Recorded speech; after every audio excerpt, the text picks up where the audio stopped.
Namaste. I, Xavier Vijay Tripathi. I am working as an assistant professor in Department of Humanities, Social Science and Journalism under the Faculty of Education and Methodology. आज एक नया topic लेके चलेंगे modern India का, और उस topic का नाम है रेगुलेटिंग एक्ट।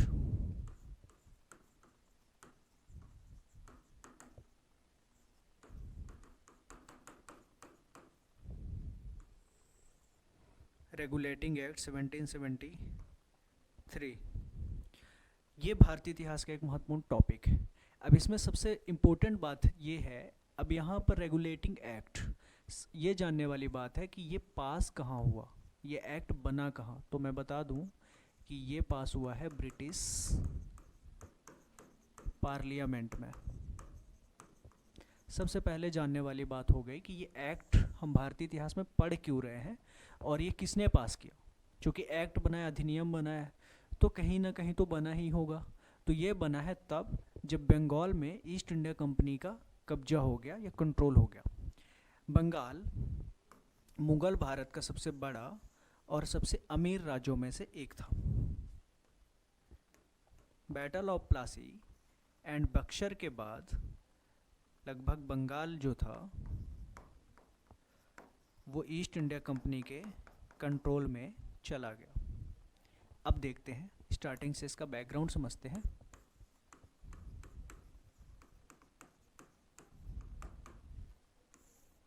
बैकग्राउंड समझते हैं और अब इसमें देखते हैं कि कैसे। आपको पता है कि 1757 में बैटल ऑफ प्लासी हुआ एंड 1764 में बैटल ऑफ बक्सर हुआ। बैटल ऑफ बक्सर वो एक निर्णायक युद्ध था जिसने ईस्ट इंडिया कंपनी को कंट्रोल दिया ओवर बंगाल। अब बैटल ऑफ बक्सर के बाद रॉबर्ट क्लाइव वापस से बंगाल पहुंचा और इसने एक ट्रीटी की, ट्रीटी ऑफ इलाहाबाद की। ये ट्रीटी एक बार उसने मुगल बादशाह के साथ की और एक बार अवध के नवाब के साथ की। मुगल एम्परर, अब जो मुगल एम्परर के साथ उसने ट्रीटी की, उस ट्रीटी के बाद बंगाल में इन्हें दीवानी का राइट्स मिल गया। दीवानी का यानी टैक्स कलेक्शन का राइट्स। बदले में उन्होंने मुगल एम्परर यानी शाह आलम सेकंड को 26 लाख रुपए की पेंशन देके इलाहाबाद में बैठा दिया। अब यहाँ से टोटली बंगाल की जो दीवानी राइट्स यानी टैक्स कलेक्शन की राइट थी वो अंग्रेजों के हाथ में चली गई। इसके बाद से शुरू होती है बंगाल की वो लूट जो इतिहास में कहीं नहीं देखी गई। अब जब east India company India I थी, जब बनी थी, तो ये सन है 1600 का, और उन्हें बैटल ऑफ प्लासी यानी कि 1757, लगभग 157 साल वो सिर्फ एक व्यापारिक कंपनी बन के भारत में रहे। क्यों? क्योंकि जब वो भारत आए थे तब भारत में मुगलिया सत्ता थी और 1757 से पहले तक मुगल लगभग काफ़ी स्ट्रॉन्ग थे, काफ़ी पावरफुल थे। 157 साल के व्यापार भारत के पक्ष में रहा था। क्यों? क्योंकि जब ब्रिटिशर्स या यूरोपियंस भारत से प्रोडक्ट्स खरीदते थे, सामान खरीदते थे और यूरोप में उसे बेचते थे, बदले में भारत में बुलियन यानी कि सोना और चांदी, मोतियाँ आती थी। अब मोती, सोना, चांदी भारत आएगा तो खजाना भरेगा, प्रोडक्ट्स जो बाहर जाएगा उसे यूज कर लिया जाएगा, फिर उसकी डिमांड्स होगी। तो हमारे पास यूरोप का धन हमारे पास आ रहा था, हम प्रोडक्ट्स भेज रहे थे। उस टाइम का जो ट्रेड का संतुलन था, बैलेंस था, वो इंडिया के पक्ष में था। 1757 के बाद यानी 1764 के बाद बंगाल को लूटने की जो प्रक्रिया उन्होंने शुरू की, वो जितना घाटा उन्होंने पहले सहा था वो 7-8 साल में उन्होंने उसको कवर कर लिया। कैसे? रॉबर्ट क्लाइव जब ट्रीटी करता है, इलाहाबाद की संधि करता है मुगल एम्परर से, तो उसके बदले में उसे दीवानी राइट्स मिल जाते हैं बंगाल के। अब उस टाइम का बंगाल आज का बंगाल से बहुत बड़ा था। उस टाइम के बंगाल में आज का वर्तमान का बिहार, झारखंड, उड़ीसा, पश्चिम बंगाल, बांग्लादेश, ये सारे स्टेट्स मिलके एक बड़ा बंगाल बनाते थे। ब्रिटिश एम्पायर का सबसे strongest, largest and richest state हुआ करता था बंगाल, और बंगाल पॉलिटिकली एक इम्पोर्टेंट रोल प्ले करता था दिल्ली से चलने वाली सल्तनत में। अब ये बंगाल किस्मत वाले थे अंग्रेज कि इनके हाथ लगा। इन्होंने 1764 के बाद बंगाल को लूटना शुरू किया। रॉबर्ट क्लाइव जब संधि किया तो उसके बाद रॉबर्ट क्लाइव ने बंगाल में डुअल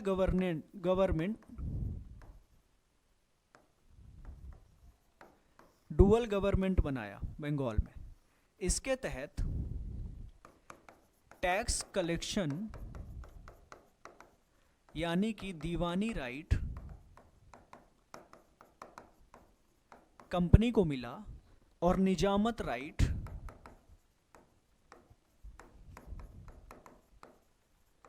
जिसमें पुलिसिंग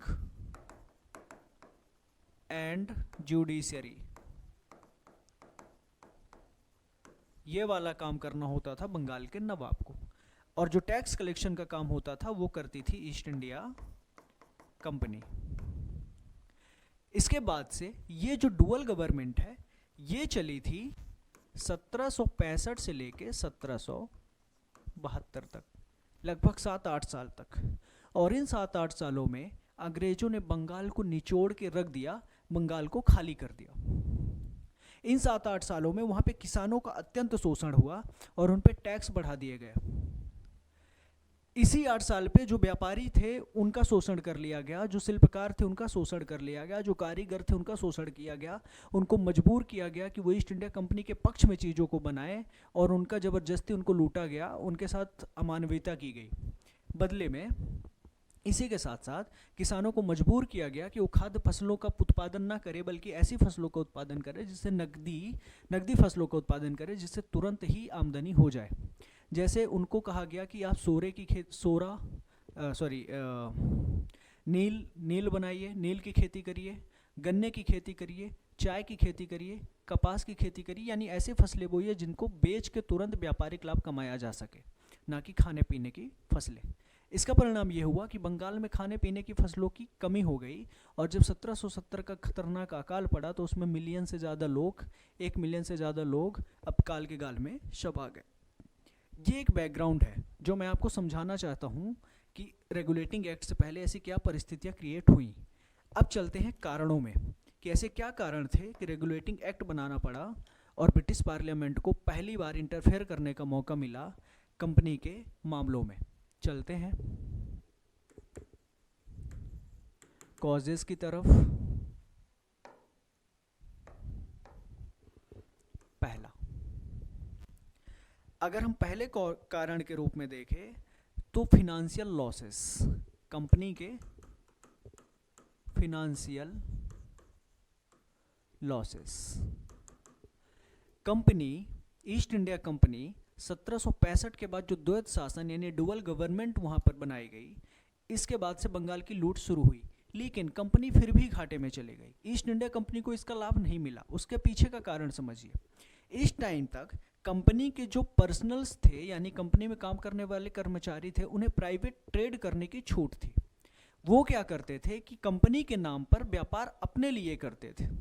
वो डायरेक्ट किसानों से या फिर किसी व्यापारी से या फिर किसी कारीगर से या शिल्पकार से अपना डायरेक्ट का सौदा करते थे और उन्हें कम दाम पर चीज़ों को खरीदते थे और बेचते थे, या फिर अपनी चीज़ें उनको खरीदने या बेचने के लिए मजबूर करते थे।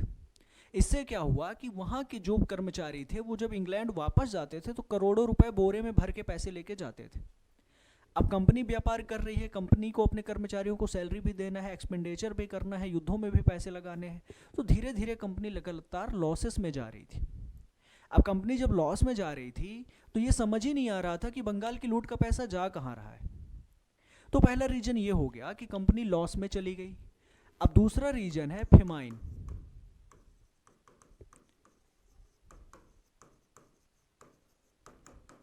(1770) में फेमाइन यानी कि बंगाल में एक अकाल पड़ा और इस अकाल में कहते हैं कि more than 1 million people were killed.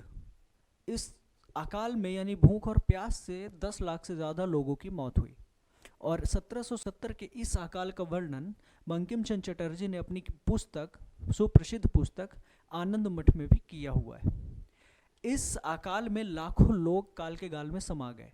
और हैरानी की बात यह है कि अकाल पड़ने के बावजूद जहाँ पर लोगों की लाशें सड़कों में पड़ी हुई है, भूख से तड़प रहे हैं, प्यास से तड़प रहे हैं, तब भी ईस्ट इंडिया कंपनी ने अपना टैक्स का कलेक्शन पूरा किया। जितना उसको टैक्स चाहिए था वो पूरा कलेक्शन उन्होंने किया, बड़े कड़ाई से उन्होंने किया। हालांकि कंपनी को यहाँ पे लॉस हुआ। कैसे?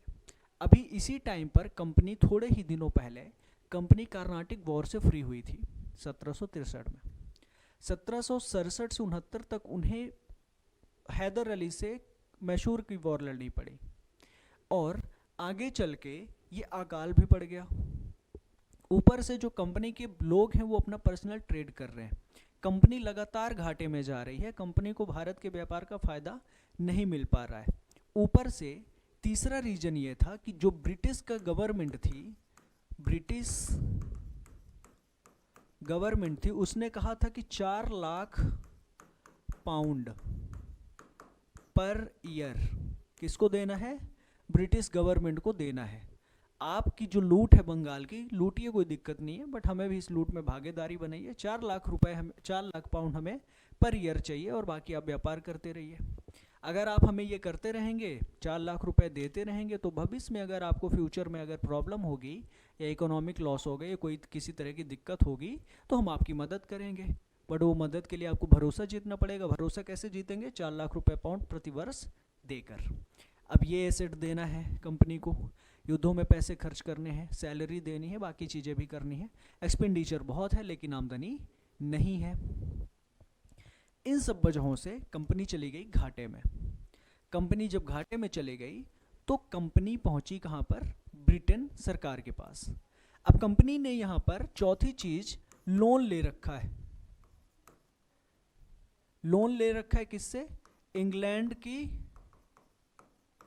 इंग्लैंड की सेंट्रल बैंक से,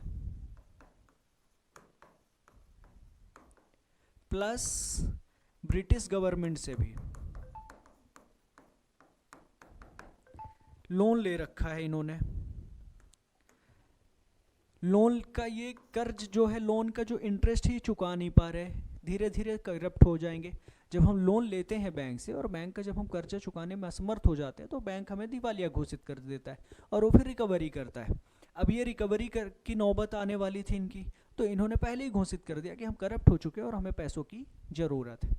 इन सभी गतिविधियों की वजह से जब कंपनी को लॉस हुआ और कंपनी घाटे में चले गई तो वो क्या किए कि वो पहुंचे ब्रिटिश गवर्नमेंट के पास फॉर हेल्प।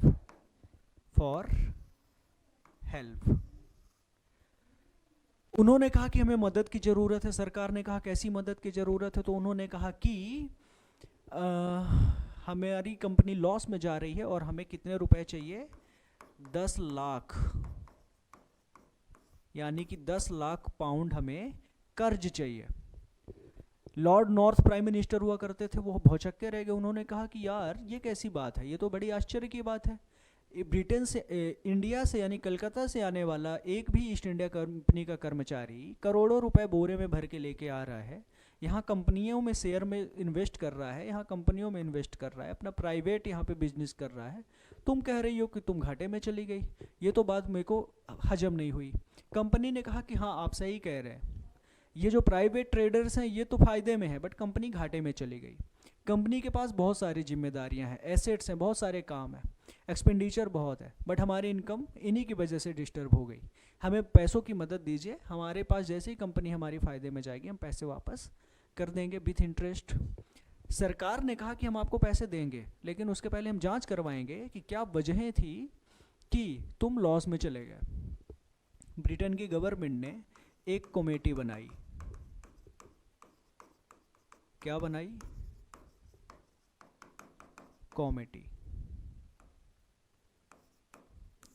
कमेटी को ये जांच करना था कि क्या वजह थी कि कंपनी घाटे में है, जो कि कोलकाता में कंट्रोल होने के बाद भी क्या ऐसी वजह थी कि ये घाटे में है।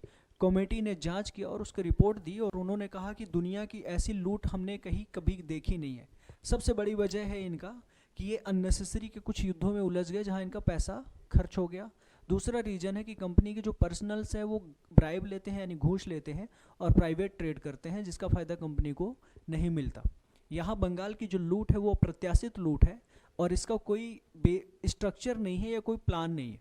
ये हर व्यक्ति अपने फ़ायदे के लिए लूट रहा है, कंपनी को इसका फ़ायदा नहीं मिल रहा है, इसलिए कंपनी घाटे में चली गई। सरकार ने कहा कि ठीक है, ये अव्यवस्था था, अगर है तुम्हारे पास तो हम उसको रेगुलेट करेंगे, अगर हम रेगुलेट करेंगे तभी हम पैसे देंगे।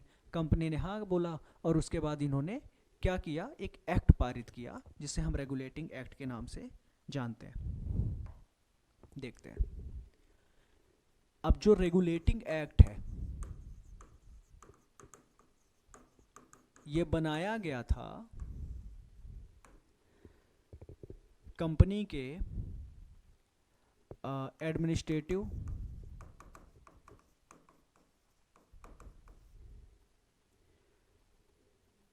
फिनेंशियल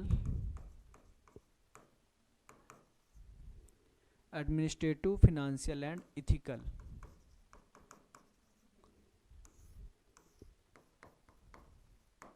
क्राइसिस को ध्यान में रखकर इन सारी क्राइसिस से बचाने के लिए रेगुलेटिंग एक्ट 1773 बनाया गया।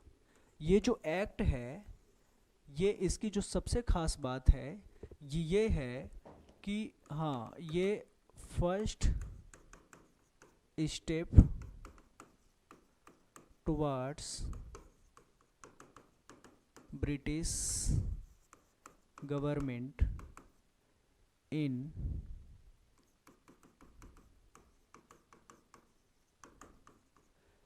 ईस्ट इंडिया कंपनी के मामलों में पहला स्टेप था ब्रिटिश गवर्नमेंट का 157 सालों के बाद। इस एक्ट के थ्रू उन्होंने ईस्ट इंडिया कंपनी पर पहली बार कंट्रोल किया। क्या किया?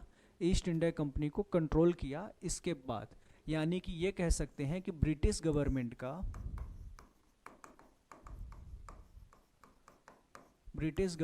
का पहली बार कंट्रोल होना जा रहा था ईस्ट इंडिया कंपनी में, जो कि भारत में व्यापारिक कंपनी के रूप में आई थी।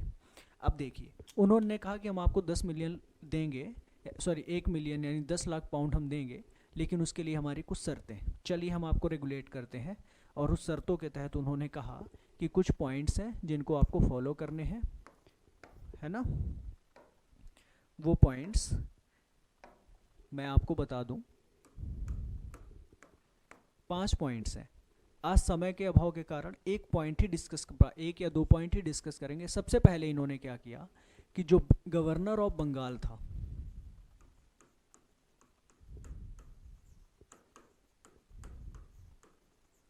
गवर्नर ऑफ बंगाल को इन्होंने गवर्नर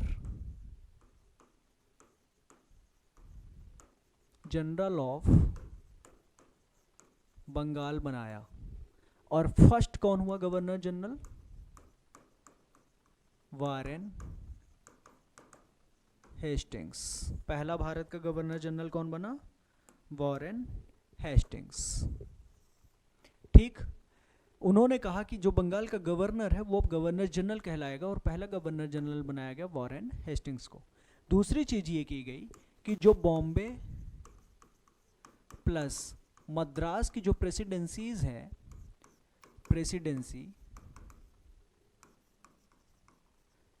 ये अब किसके कंट्रोल में रहेंगी? Warren Hastings. यानी कि इन दोनों की जो अथॉरिटी है, वो गवर्नर जनरल ऑफ बंगाल के पास है। इसकी अथॉरिटी किसके पास है? बंगाल। यानी कि बंगाल को बॉम्बे और मद्रास के ऊपर सुपीरियर यानी कि चीफ बना दिया गया। अब बंगाल का गवर्नर जनरल पूरे भारत का गवर्नर जनरल है, यानी कि वो बॉम्बे प्रेसिडेंसी और साथ में मद्रास प्रेसिडेंसी में भी अब उसका कंट्रोल है। तीसरी चीज इसमें क्या की गई? एग्जीक्यूटिव काउंसिल बनाई गई।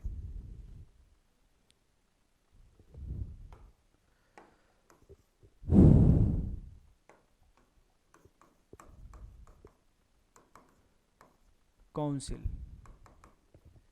ध्यान से देखिए, एग्जीक्यूटिव काउंसिल। अब इस एग्जीक्यूटिव काउंसिल ये एक गवर्निंग बॉडी है जो ईस्ट इंडिया कंपनी की है। अब इसमें 1+4 की थ्योरी लगाई गई। 1 गवर्नर जनरल हो गया और 4 अदर मेंबर्स हो गए। एग्जीक्यूटिव काउंसिल टोटल 5 मेंबर की बनाई गई, जिसमें गवर्नर जनरल और 4 हैं। इसमें यह फिक्स किया गया कि कोई भी कानून, नियम या बिल आप बनाओगे उसको पास करने के लिए बहुमत जरूरी है, मेजोरिटी से, यानी कि इन 4 को पहले वोट डालना है।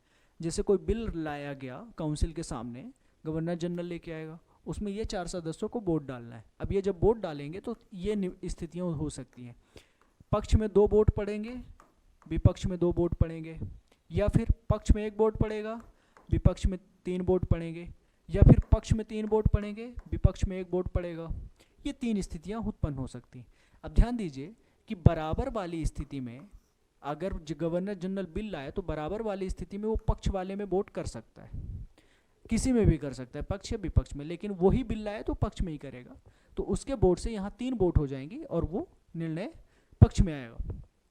अगर ऐसी सिचुएशन हो जाती है, ये सेकेंड वाली, पक्ष में 1 ही वोट आया है और विपक्ष में 3, तो गवर्नर जनरल को वोट देने की ज़रूरत नहीं है, क्योंकि ऑलरेडी ही वो बिल गिर गया है, वो पास नहीं होगा। थर्ड वाली कंडीशन अगर आती है तो इसमें बिल ऑलरेडी पास हो चुका है, गवर्नर जनरल को वोट देने की नीड नहीं है। इस कंडीशन में 4-1-5 के ये सदस्य बनाए गए ताकि कोई भी कंपनी से रिलेटेड कोई भी काम हो तो ये बहुमत में लिए जाए, ताकि कंपनी एक नियंत्रण में आ जाए, कंपनी नियंत्रित रहे, ताकि मनमाना ना कर पाए। गवर्नर जनरल को मनमाने हक, जो राइट्स थे, वो छीन लिए गए, एक काउंसिल को दिए गए जिसका मेंबर भी गवर्नर जनरल था। आगे देखते हैं। एक सुप्रीम कोर्ट बनाया गया बंगाल में,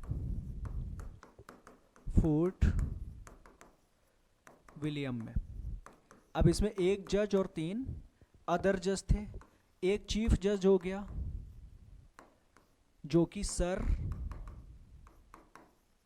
एलिजाह इम्पे थे। भारत के पहले सुप्रीम कोर्ट के जो पहले जज थे वो कौन थे? Sir Elijah Impey. 3 अलग जज भी थे जिनमें एक थे चेम्सफोर्ड,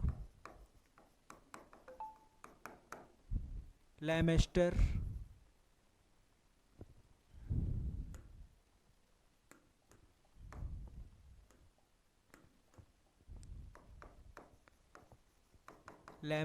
एंड हाइट। ये 3 मेंबर थे इसके। यानी शुरू के जो 4 जज है, ध्यान दीजिए, चीफ जज हो गए सर एलिजा हेम्पे, दूसरे जज हो गए चेम्सफोर्ड, तीसरे जज हो गए लेमेस्टर और चौथा हो गया हाइट। ये 4 लोग पहले सुप्रीम कोर्ट जो कि फोर्ट विलियम में बनाई गई थी, फोर्ट विलियम यानी कि बंगाल में बनाई गई थी, इसके शुरुआती 4 जज ये हैं। चीफ जज थे सर एलिजा एम्पे। 1704। तो ये 3 जज हो गए। अब देखिए कि गवर्नर जनरल तो हो गया वॉरेन हेस्टिंग्स, ये 5 मेंबर्स के नाम बता रहा हूँ। फिलिप फ्रांसिस एक मेंबर हो गए, दूसरे हो गए मानसन और तीसरे हो गए क्लेवरिंग। एक मेंबर और है जिनका नाम मुझे अभी याद नहीं आ रहा है। भारत की पहली supreme court Fort William Bengal में बनाई गई। 1774 में इसकी स्थापना बंगाल में कर दी गई। 4 जजेस थे, इनमें थे सर एलिजा एम्पे, भारत के पहले चीफ जस्टिस, दूसरे थे चेम्सफोर्ड, तीसरे थे लेमेस्टर और चौथे थे हाइट। ये 3 उनको असिस्ट करने के लिए जजेस थे। इस तरह से जो कुछ चीज़ें हैं, मतलब कि एक गवर्नर जनरल ऑफ बंगाल, जो गवर्नर ऑफ बंगाल था, गवर्नर जनरल ऑफ बंगाल, उसको अथॉरिटी दी गई बॉम्बे और मद्रास प्रेसिडेंसी में भी, यानी कि वही उसका फाइनल निर्णय लेगा। एग्जीक्यूटिव काउंसिल बनाई गई ताकि कोई बिल पास हो तो वो मेजोरिटी से पास हो, ताकि गवर्नर जनरल की मनमानी को रोका जा सके। गवर्नर जनरल वॉरेन हेस्टिंग्स के साथ 4 और मेंबर थे, हालांकि इनकी आपस में बनती नहीं थी, जिनसे उलझनें उत्पन्न हुई, बाद में बताऊंगा।